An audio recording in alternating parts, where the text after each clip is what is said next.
భద్రాద్రి కొత్తగూడెం జిల్లాలోని Manuguru Singareni open cast గని 2 వద్ద ఉద్రిక్తత నెలకొంది. డిప్యూటీ సీఎం మల్లు భట్టి విక్రమార్క శుక్రవారం అక్కడ పర్యటించారు.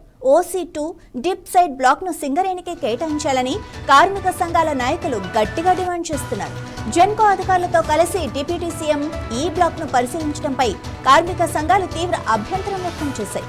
తమతో ఎలాంటి చర్చలు జరపకుండా, తమ అభిప్రాయాలు తెలుసుకోకుండా భట్టి విక్రమార్క అక్కడి నుంచి వెళ్లిపోవటం బాధాకరమని నాయకులు ఆవేదన చెందారు. సేవ్ మణుగూరు అంటూ AITUC నాయకులు రామ్ గోపాల్, INTUC నాయకులు త్యాగరాజు నినాదాలు చేశారు. సింగరేణి కార్మికుల ప్రయోజనాలను కాపాడాలి అంటే PKOC2 dip side coal block ను సింగరేణి సంస్థకే కేటాయించాలని ప్రభుత్వాన్ని కోరారు. ప్రభుత్వం తక్షణమే స్పష్టమైన నిర్ణయం తీసుకుని కార్మికుల భవిష్యత్తుకు భరోసా ఇవ్వాలని విజ్ఞప్తి చేశారు.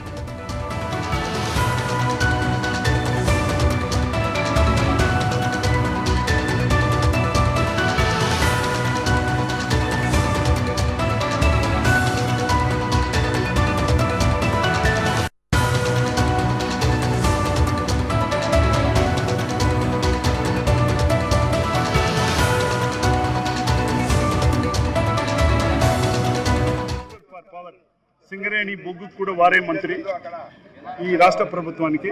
వారు PKOC2 మణుగూరు ఏరియాని సందర్శించి ఇక్కడ ఉన్న సిరిగదులను తెలుసుకొని ఇక్కడ పవర్ సప్లై కావాల్సిన బొగ్గు అంతా సరఫరా అవుతుందా లేదా అని చెప్పేసి వారు ఆన్ డ్యూటీ స్టడీ లాగా వారు వచ్చారు సైట్ అంతా చూశారు. మరి అక్కడ పవర్ హౌస్ కూడా వెళ్ళి వచ్చారు. ఇక్కడ వస్తారని మేము భావించాం. ఎందుకంటే మాకు కూడా ఒక చిన్న ఆశ ఉంది వారితో చర్చించడానికి. ఇక్కడ స్టేజ్ వేసి పొద్దున్న నుంచి కూడా మా కార్యకర్తలు, మణుగూరు పుర ప్రజలు అందరూ కూడా ఎదురు చూస్తూ ఉన్నారు.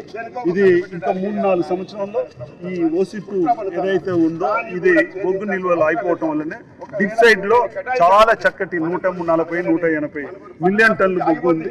మణుగూరుకి రాష్ట్ర ముఖ్యమంత్రి భట్టి గారు వస్తారంటే ఎంతో ఆశించాము. పొద్దుగాల 10 గంటల నుంచి కార్మికులు, లీడర్లు, వివిధ నాయకులు అందరూ కూడా, ప్రెస్ అండ్ ఎలక్ట్రానిక్ మీడియా కూడా ఎదురు చూసింది. కానీ అది మాకు శూన్యం చేశారు మరి సింగరేణి మేనేజ్మెంట్. మరి ప్రభుత్వానికి ఏం చెప్పారో మాకు తెలియదు. కానీ భట్టి గారిని అయితే మనకి కలవకుండా చేశారు. దీని వెనక పెద్ద కుట్ర దాగి ఉన్నది. OC2 ఏదైతే డిప్ సైడ్ బ్లాక్ ఉందో ఇవాళ వేలం పాటలు వేశారు. దాంట్లో మా పోరాటం వల్ల మణుగూరు బంద్ కూడా పెట్టాం, నిరాదీక్షలు కూడా చేశాం. దాంట్లో పట్టణ ప్రజలు కూడా మాకు సానుభూతి సపోర్ట్ చేశారు. ఇదంతా చూసిన తర్వాత ప్రైవేట్ వాళ్ళు వేయలేదు, బిడ్ తీసుకున్నా కూడా బిడ్డింగ్ రాలేదు. కేవలం జెన్కో సింగరేణి ఇప్పుడు బిడ్డింగ్లో ఉంది. రేపు 4వ తారీఖున ఇది యాక్షన్ జరగబోతా ఉంది. రాష్ట్ర ఉప ముఖ్యమంత్రి